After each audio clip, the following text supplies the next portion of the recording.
गुरुजी, शुक्राना गुरुजी, ठीक है, शुक्राना गुरुजी, शुक्राना संगत जी। आज गुरुजी ने हमें मौका दिया है कि मैं आपको अपना सत्संग सुना सकूं, जिसको सुनाने की हिम्मत शायद कभी मुझ में आ ही नहीं सकती थी। बट ये भी गुरुजी की ही देन है जो आज मैं आपसे ये सत्संग शेयर कर रही हूँ।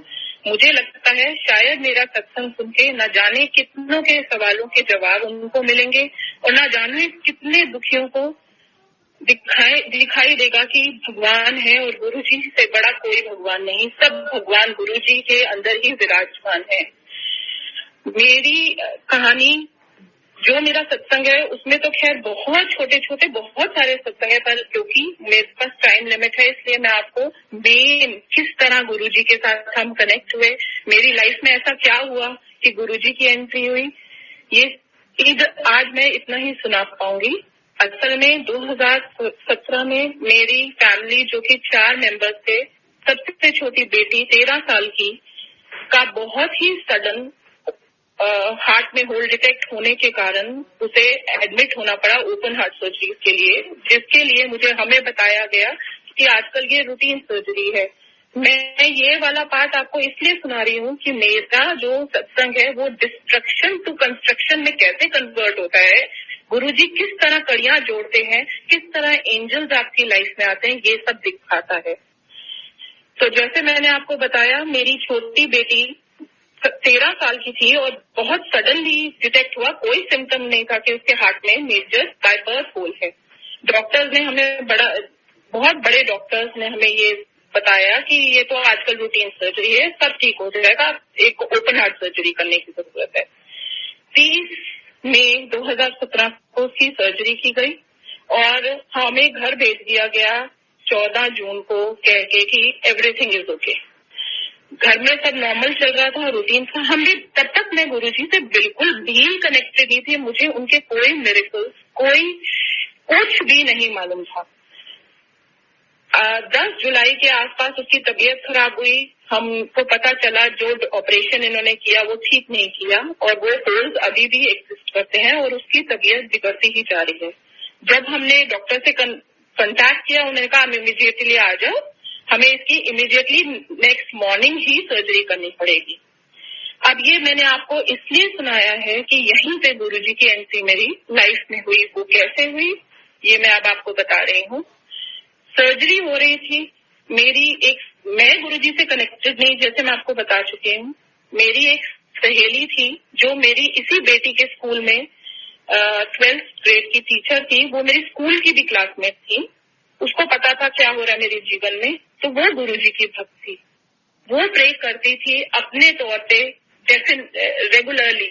मेरी बेटी का नाम दिव्यनिधि था और उसने मेरे को फोन करके बोला कि अंजू तू फिक्र मत कर, जो ये इमरजेंसी सर्जरी हो रही है दिव्यनिधि को कुछ नहीं होगा, वो बिल्कुल ठीक ठाक बाहर आएगी। क्योंकि मैं अभी प्रे कर रही थी और आज तक मुझे कभी गुरुजी ने दर्शन नहीं दिए, पर अभी अभी मैं चैंटिंग कर रही हूँ और वो आए और एकदम क्या सीन दिखाई दिया उसको कि ओटी है, ओटी में मेरी बेटी स्ट्रेचर पे लेटी हुई है और ये नीलम आंटी है जो मेरी सहेली थी, वो वहां खड़ी है और दरवाजा खुलता है और गुरुजी प्रवेश करते हैं ब्लैक चोले में, पीछे लाइट ही लाइट है और वो अंदर आते हैं और नीलम आंटी से पूछते हैं, आंटी क्या बात है, किस कुड़ी दी कल कर रही थी तू? तो नीलम आंटी कहती हैं, देखे गुरुजी दिव्यनिधि ਨੂੰ ਕੀ होया है। तो गुरुजी ने अपना हाथ लिया और उसकी चेस्ट पे, छाती पे हाथ रखकर ब्लेस किया, जा कल्याण किता, ये कह के वो साइड में जाके खड़े हो गए और पीछे मुड़ के देखा तो सारे ओटी में ओम नमः शिवाय एयर में लिखा हुआ था। ये सारा विजन उसने मुझे फोन करके उसी दिन, जिस दिन सर्जरी से हो रही थी, उसने मेरे को ये बयान किया। तो मैं क्योंकि गुरुजी की भक्त नहीं थी, मैंने वो सुन के भी अनसुना कर दिया। ये मेरी ही बदकिस्मती थी, आप इसे कह सकते हैं इस तरह से। मैंने उससे कहा ठीक है, बिकॉज जब तुम हॉस्पिटल में होते हो और जो वहां हो रहा होता है तुम्हें ज्यादा ध्यान उस तरफ होता है ना कि इन चीजों पर। बट हुआ वही जिसका डर था। थोड़े ही दिनों बाद 2 अगस्त को मेरी बेटी गुजर गई है। हम उसे बचा ना सके और हम मेजर डीप डिप्रेशन में चले गए पूरी फैमिली, क्योंकि हम बहुत ही हंसते खेलते जिंदगी बिताई थी तब तक। दुख तो कभी देखा ही नहीं था। आफ्टर अबाउट मतलब कि महीना निकला होगा, 2 अगस्त को हो गई, 1.5 महीना निकला था, तो मेरी एक बहुत ही प्रिय सहेली है जिनका नाम टिम्सी आनंद है, जो जलसा शो ऑर्गेनाइज करती है अशोका होटल में। मेरा काम उन्हीं से रिलेटेड था। उन्होंने मुझे कहा कि तुम लोग डिप्रेशन में चले जाओगे बेटी के गम में, तुम काम पर अपना काम करो फिर से। संगत जी, ये भी मेरा बताने का एक मकसद इसलिए है क्योंकि एवरीथिंग इज अ कड़ी, एंड कड़ी जुड़ती गई और चेन बनती गई, और ये डिस्ट्रक्शन से जो हम 100 मील जमीन के नीचे धस गए थे इस दुख में, कैसे बाहर आए, मैं आपको वो बताने की कोशिश कर रही हूँ। हो सकता है मैं शायद एक्सप्रेस ना कर पा रही हूँ क्योंकि ये बहुत ही इमोशनल पार्ट है मेरे लिए, लूजिंग माई डॉटर। और तब तक भी मुझे कोई गुरुजी में कोई विश्वास नहीं था। उसका सब विजन सुना भी, पर उस पर कुछ ध्यान नहीं दिया। मेरे हस्बैंड जो कि बहुत ही पूजा पाठ वाले इंसान थे, कभी उन्होंने कुछ किसी भी गलत तरह से वो इन्फ्लुएंस नहीं थे, बल्कि मंदिरों में ही भागते रहते थे सब सारा समय। वो तो टोटली डिप्रेशन में, उनका भगवान से विश्वास उठ गया, टोटली आउट हो गया। हुआ क्या कि टिम्सी जी ने हमें इनवाइट किया कि आप दिवाली आ रही है, आप अपना शो करो, आपका घर की डेकोरेशन का काम है, अपने आप को पुल आउट करने की कोशिश करो। हमने वो शो किया, उसमें हम प्लेसमैट्स वगैरह बनाते हैं, तो हमने अपनी सेल की और वापस आ गए। मन बिल्कुल टूटे हुए थे, पर वो जिसे कहते हैं कि अपने हस्बैंड को डिप्रेशन से निकालना है, तो पुश मैं कर रही थी। उसके बाद मैंने अपने हस्बैंड को 1 वीक के बाद फिर बोला कि चलो, क्योंकि इन्होंने मंदिरों में कहीं भी जाना छोड़ दिया था, तो मैं इनको इसमें से निकालने के लिए मैंने एक बहाना बनाया। मैंने कहा चलो चलते हैं, बड़े मंदिर जाके मत्था टेके आते हैं और गुरुजी का थैंक यू करने की कोशिश करते हैं कि एटलीस्ट उन्होंने डिग्निटी को बचाने की तो कोशिश की। इस बहाने मैं अपने पति को पहली बार बड़े मंदिर हम दोनों गए। वहां कुछ नहीं हुआ, हम गए, हमें बहुत अच्छा एटमॉस्फेयर लगा, हमने सारे दर्शन किए, थैंक यू बोला गुरुजी को कि आपने हेल्प करने की कोशिश की। उस टाइम लगा कि उन्होंने मतलब कि कुछ हुआ नहीं, लेकिन फिर भी हम थैंक यू करने गए। उसके बाद हम घर आ गए। अबाउट अ वीक लेटर, पूरा 1 वीक, मुझे अच्छी तरह मेरे पास डेटेड है हर चीज। अबाउट अ वीक लेटर शाम को एक दिन मेरे हस्बैंड ने ऐसे आउट ऑफ द ब्लू मुझे कहा कि मैं अपनी बड़ी बेटी का मत्था बड़े मंदिर टिकाना चाहता हूँ। मुझे अंदर से ये खुशी हुई कि मेरे हस्बैंड ने कुछ इच्छा जाहिर तो की।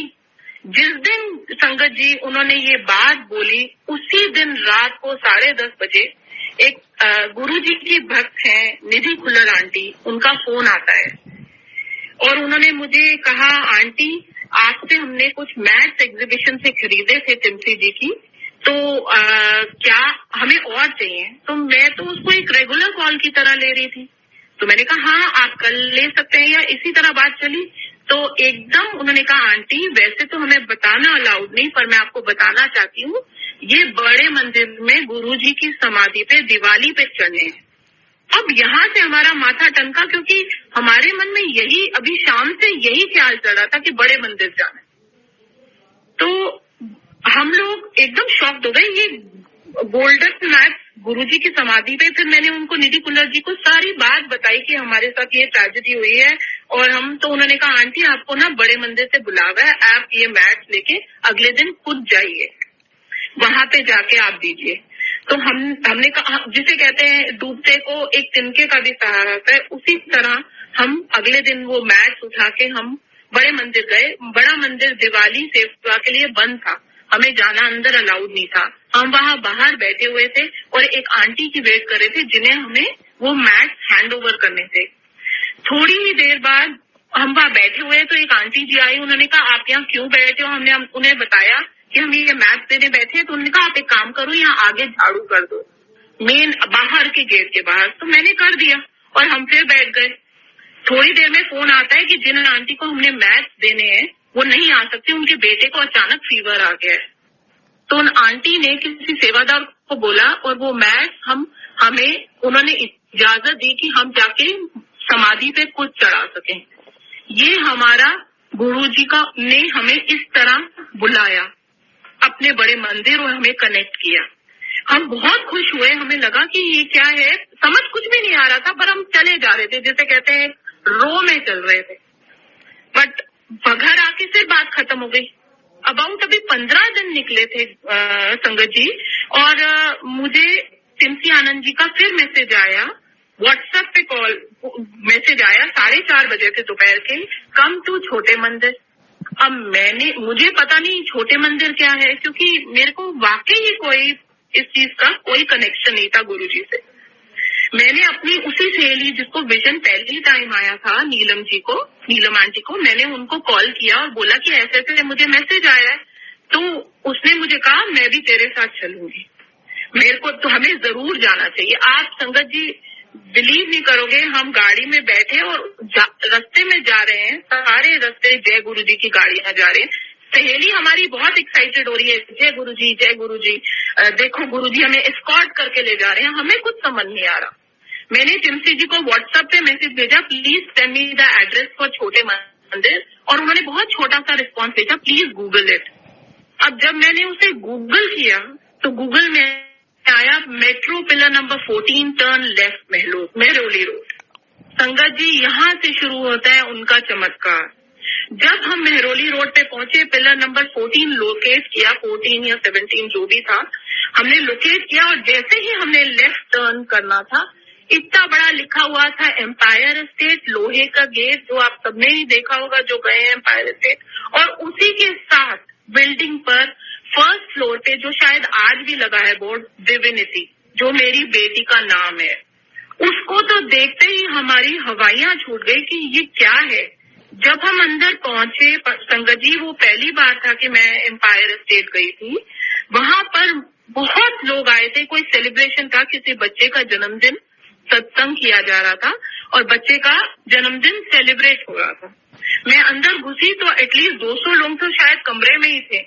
तो टिम्सी जी ने मुझे देखा, वो बहुत खुश हुई, और मैंने जैसे ही गद्दी की तरफ देखा, मैंने देखा उसके ऊपर लाइम ग्रीन ब्रोकेड का कुर्ता चढ़ा है। बस मैंने इतना देखा, और आप इमेजिन कर सकते हो, that was the first time हम अपने घर से बाहर निकले थे कहीं जाने के लिए। हमें टिम्सी जी ने बाहर लॉन में बिठाया, जहाँ काफी लोग बैठे हुए थे, क्योंकि हम हाफ वे थ्रू सत्संग पहुंचे थे। जैसे ही संगत जी में बैठी, मैंने आंखें बंद की, 5 मिनट भी नहीं हुए थे, मेरे टप टप टप आंसू गिरने शुरू हो गए, और मेरी सहेली बिल्कुल मेरे साथ बैठी थी, और मेरे हस्बैंड मेरे पीछे बैठे थे। और 5 मिनट की देरी में संगत जी, आप विजन आता है कि 2 हाथ हैं जिन्होंने वही कुर्ता पहना है जो अंदर आसन पे चढ़ा था, और वो मुझे एक न्यूबॉर्न बेबी दे रहा है, हेल्दी बेबी। मैं एकदम दंग रह गई, मतलब कि मेरी आंखों में इतने आंसू थे कि मुझे बिलीव नहीं हुआ। मैं इतनी जोर से चिल्लाई, और मैंने अपनी सहेली और अपने हस्बैंड को वो उसी समय बोला कि गुरुजी मुझे बच्चा दे रहे हैं। संगत जी आप बिलीव नहीं करेंगे, ये 23 नवंबर 2017 की मैं आपको बात बता रही हूँ। ये देखने के बाद वो विजन मेरे साथ 3 से 6 महीने तक स्टिक किया। मैं आंखें बंद करती थी और गुरुजी मुझे बच्चा, मेरे को गुरुजी का चेहरा नहीं नजर आया था, सिर्फ वो कुर्ता में बाजुएं नीचे मेरे को बच्चा देते हुए, और हेल्दी बच्चा देते हुए। मुझे तो बिलीव ही नहीं था कि ये क्या है। बस किसी तरह, मतलब कि जो जो हमने बात डिविनिटी पढ़ लिया, उससे भी हम बहुत इन्फ्लुएंस हो गए थे, और हम बहुत एक्साइटेड हो गए थे। हमें अपनी जिंदगी में हमने कोई प्लानिंग नहीं की थी ऐसा कुछ। जब हम वहां से बाहर निकले, उसके बाद भी इतनी स्पिरिचुअल हैपनिंग मेरे साथ हुई जो गुरुजी से रिलेटेड। देखिए आप मानिए, जब आपके यहाँ ऊपर विपदा आती है, भगवान आपको उठा के चलते हैं। माई लाइफ, हमारी लाइफ 2017 से बिल्कुल यही रही है। वो आपको उठा के चलते हैं, आप में हिम्मत नहीं होती कि आप अपने कमरे से भी बाहर निकलें, पर वो आपको उठा के चलते हैं। वो दिन गया, और उसके बाद हमने बड़े मंदिर हर सोमवार जाके हर सेवा लेनी शुरू कर दी, और अपने निश्चल मन से उनकी सेवा करते गए। और वाकई वो जो हमें दिखाया गया था, दूसरे मैसेजेस से हमें बताया गया कि ये सच्ची होके रहेगा। इनफैक्ट एक ड्रीम में मेरी बेटी खुद आ गई फर्स्ट टाइम और उसने मुझे ये सारा दिखा भी दिया। अब मेरे को कोई शक नहीं रहा क्योंकि वो मेरी अपनी बेटी मेरे सपने में आई थी। जिंदगी चलती गई और वाकई ही एक वो दिन आया जिस दिन 12वें हफ्ते का अल्ट्रासाउंड होना था। वो मंडे था और हम एज यूजुअल हर मंडे बड़े मंदिर जो जाते थे, हम सारा दिन डॉक्टर की फोन कर रहे थे कि बस नॉर्मल बेबी है, इस उम्र में बेबी होने का सिर्फ यही एक डर होता है कि सब नॉर्मल हो। और गुरुजी ने तो हमें पहले ही ले लिया था, हमें क्यों डाउट था। आज मैं जब मुड़ के देखती हूँ तो लगता है वाकई कितने बचकाने होते हैं हम डाउट ही करते रहते हैं भगवान को, और भगवान मिरेकल पे मिरेकल करता जा रहा था। 12वें हफ्ते का अल्ट्रासाउंड था, मंडे था, हम बड़े मंदिर गए, 6:30 शाम के थे। हम वहाँ डॉक्टर के फोन की वेट कर रहे थे कि वो बस ये कह दे कि 12वें हफ्ते का अल्ट्रासाउंड बिल्कुल नॉर्मल है, बेबी बिल्कुल नॉर्मल है। बस 6:30 बजे हम वहाँ एंटर हुए, वहाँ बैठे मंत्र। अभी मैं बैठी हूँ संगत जी सामने, गुरुजी के स्वरूप के सामने बैठी हूँ, सामने शिव जी की प्रतिमा है और मैं जैसे सब कहते हैं अपने गुरुजी से बात करो, उनसे किसी और को मत देखो, सिर्फ उनकी तरफ फोकस रखो। मैंने बिल्कुल वही सच्चे मन से मैं उन्हें प्रे कर रही थी और उनके स्वरूप को निहार रही थी जो आसन के साथ लगा है, जिसमें उन्होंने काला वो कुर्ता व्हाइट एंड ब्लैक पहना है। आप बिलीव नहीं करोगे संगत जी, this is something really amazing. एकदम उस स्वरूप के छाती के अंदर शिव जी जो प्रतिमा है उसका इम्प्रेशन बन गया। मैं देखते ही जा रही हूँ, काले रंग का इम्प्रेशन और आसपास पूरी लाइट, मुझे कुछ समझ नहीं आ रहा। मैं देख रही हूँ, मेरे हस्बैंड साथ है, मैं उनको भी नहीं बोल पा रही हूँ कि मैं ये क्या देख रही हूँ, बस देखते ही जा रही हूँ। मैं अभी अपने रैशनल ब्रेन से ये कर रही हूँ, ये रिफ्लेक्शन बन कैसे रहा है, बस ये सोच रही हूँ। उसी समय गुरुजी के माथे के में बीचों बीच एक फूल आ गया और वो फूल हिल रहा है और मैं उसे देख के निहार रही हूँ और अपने मन में ये सोच रही हूँ ये फूल कार्पेट पे कहाँ गिरा है जो इतना सही इंप्रेशन बिल्कुल राइट जगह पे टीके की बना रहा है। संगत जी तब भी मेरे में बोलने की क्षमता नहीं थी, मैं बस देख के नहीं, मैं सिर्फ अपने दिमाग में सोची अभी उठूंगी ना, मंत्र जाप होगा, मैं उठूंगी और देखूंगी फूल कहाँ गिरा है। बिलीव मी गुरुजी, संगत जी मैं उठी, आगे गई, जब मंत्र जाप खत्म हुआ आगे जाके फूल ढूंढ रही हूँ, मुझे नहीं मिला। तब भी मैंने अपने हस्बैंड को कुछ नहीं बोला, मैं सिर्फ सोच रही हूँ, पता नहीं कौन से ट्रांस में थी। बाहर गई, जाके वहां पहुंची जहाँ पे चाय प्रसाद सर्व होता है, चाय प्रसाद ली, नीचे बैठी। उसी समय सदा ठाकुर जी का गाना चला, जिक्र कर किसी बात की फिक्र मत कर।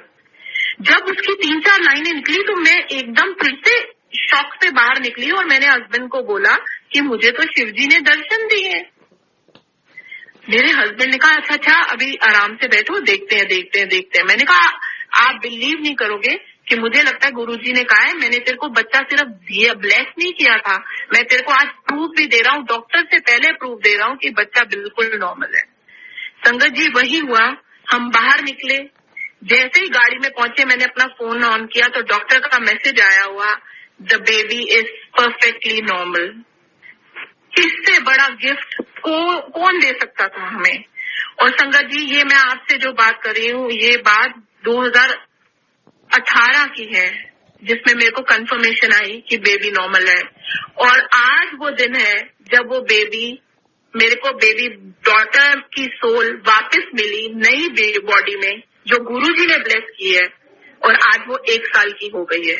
इसीलिए इससे मुझे शक्ति मिली कि मैं अपना सत्संग आप लोगों के साथ शेयर कर सकूं कि जब आप अपने आप को सरेंडर करते हैं, जब आप ये मानते हैं कि there is a higher power, god comes himself and Guruji is Shivji himself. उन्होंने मुझे दर्शन दिए हैं और इनफैक्ट साईं बाबा जिनके हम अनन्य भक्त थे इससे पहले, वो भी वही है, क्योंकि पुकार तो हमने साईं बाबा को की पर मानी गुरुजी ने। तो ये तीनों तो, और गुरु नानक देव जी, ये सब एक है। प्लीज सारी संगत मैं आपको यही कहती हूँ, just surrender and have faith and then see कि वो क्या क्या मिरेकल करके दिखाते हैं। हम लोग खुद ही अपनी प्रॉब्लम्स को सॉल्व करने की कोशिश करते हैं, इसीलिए कभी कर नहीं पाते हैं। जब हम एक बार सरेंडर करेंगे, गॉड खुद आएंगे, उनको आना ही पड़ेगा। जय गुरु जी। कोई गलती हो तो प्लीज माफ कीजिएगा, क्योंकि ये बहुत ही सेंटिमेंटल था मेरे लिए बोलना, बट क्योंकि ये डिस्ट्रक्शन से कंस्ट्रक्शन हुई है और गुरु जी ने की है। और शुक्राना, मैं एक शुक्राना करना चाहूंगी बहुत दिल से सिद्धार्थ मोहन जी का। उनके एक एक गाने में सच्चाई है, उनके गानों में से वो रिफ्लेक्ट करती है कि असलियत क्या है। Please surrender to god. जय गुरु जी। हाँ जी, ये बात भी मैं आपको बताना चाहूंगी। ये भी मतलब कि मैंने क्योंकि कट शॉर्ट रखा है, अभी मैंने आपको सब कुछ नहीं बताया। इन 3 सालों में बहुत चीजें हुई हैं जो हमारे में हिम्मत नहीं थी, ये सिर्फ गॉड ही कर सकते थे। मेरी बेटी का जन्म हुआ था 23 सितंबर 2003 को, उसका नाम डिविनिटी था, सबसे बड़ी बात। और ये जो मेरी बिटिया पैदा हुई है, ये 23 जून को हुई है। इसने डेट सेम ली है। असल में इसकी डेट थी पैदा होने की 7 जुलाई 2019, जो कि गुरुजी का जन्मदिन है। फिर ये प्रीपोन हुई डेट और ये आ गई 2 जुलाई, जो मेरी 25वीं सालगिरह थी, पर ये बेबी तब भी नहीं हुई।